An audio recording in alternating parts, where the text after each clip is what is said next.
Gamers, we need to talk. There are issues that we face every day, and we're going to unpack and discuss them today on Let's Talk. Today, let's talk about loot boxes. Recently, the gaming industry has come under fire for their mass implementation of a randomized way to earn loot. It oftentimes reaches into your pocket and takes your hard-earned money for otherwise useless, cosmetic, or game-altering items. Some have labeled this unregulated gambling, and others have spoken out about its malicious intent. On the other side, people argue that this is the only way to keep up with operating costs and maintenance at high-budget AAA studios. So, are loot boxes justified, or are they a malicious attempt at maximizing profits?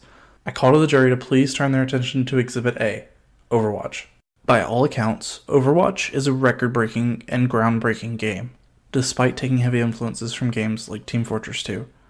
I think if we were to find a game where everyone agrees that loot boxes are justified, this game is a prime and shining example. Overwatch just does loot boxes right. While there is an option to buy them, Blizzard gives you a chance to earn them at a very regular pace, so you don't feel ousted from getting the limited edition event skins you want to rock or those precious voice lines that everyone enjoys receiving. You will receive a maximum of 3 per week from playing arcade, plus an extra for each new arcade game mode that you haven't played before. And outside of arcade, you receive one for every level you pass, which happens at a very steady pace. You can also purchase the items that are in the loot boxes using the currency you get from opening certain loot boxes, or getting duplicates, which is more than most games have to offer. I get these credits at a steady enough pace that if by the end of an event I don't have the skin I wanted, I can just buy it. Overwatch hits all of my sweet spots when it comes to loot boxes. They are an optional experience dishing out purely cosmetics that have no impact on the game whatsoever. You can earn them at a very steady pace just by playing the game, and you can buy the items in the loot boxes using currency that you can earn by playing the game and getting disappointed when you open a loot box and see that it is not, in fact, the Zenyatta Cultist skin, but yet another voice line duplicate that you've already received 7 times before. I digress. On the other end of the spectrum of loot boxes, I'd like to call the jury to observe Exhibit B, Call of Duty. Call of Duty's loot boxes have been the staple of arguments for the past few years. While a lot of the loot within its cosmetic, more recent Call of Duty games have begun throwing DLC weapons into the boxes as well, a lot of which are more powerful than some of the base weapons. While these boxes can be earned by playing, the progression is really slow, and the game coerces some players to buy credits to buy the boxes by how slow you earn them in order to get the latest meta weapon. This practice is by far one of the most malicious forms of loot boxes I've ever seen. Players who simply play the game are likely to die a lot because they simply cannot compete with players who pay for loot boxes in bulk in order to get better weapons. This prioritizes money over skill and completely throws the game meta out of balance, which ends up turning away a lot of new potential players, and on top of that, even buying a loot box doesn't guarantee you one of these DLC weapons. So you could ideally spend a lot of money before you got something you really wanted, and there's no other way to get it.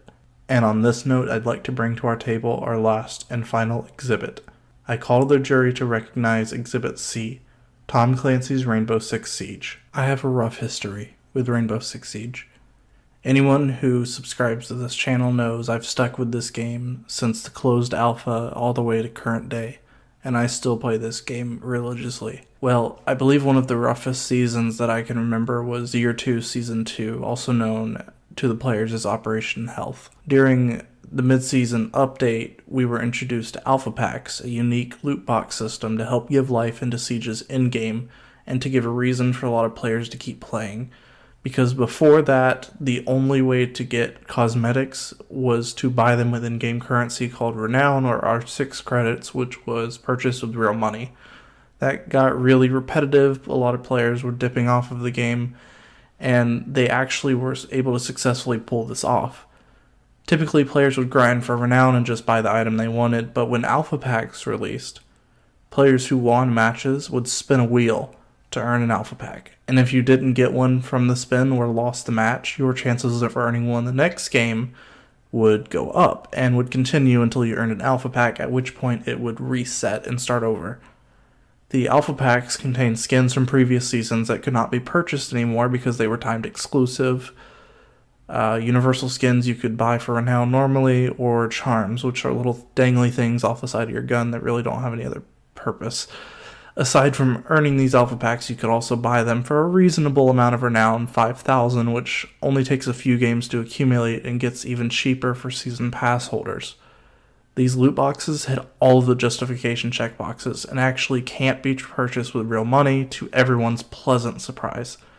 Ubisoft actually deserves massive praise for that move. Recently, Ubisoft announced in an article that their upcoming 4-week event, Outbreak, will have their own separate loot boxes. Unlike alpha packs, these Outbreak packs can't be earned or purchased using the in-game currency. No, the only way to earn these alpha packs is by buying them with 300 R6 credits, also known as actual money.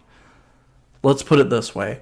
A new DLC operator costs 600 R6 credits without the season pass. The same DLC operator costs 25,000 renown, so for the moment, let's equate 600 credits to 25,000 renown. That means if we wanted to buy an Outbreak alpha pack with renown, I'd estimate the fair amount to be about 12,500 renown for non-season pass holders, and lower for season pass holders, obviously.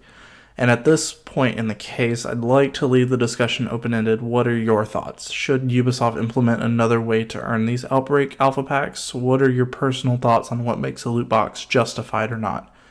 Do you have anything to add to this discussion? Please discuss your thoughts in the comments below and come join us next time on Let's Talk as we delve deeper into more issues in gaming.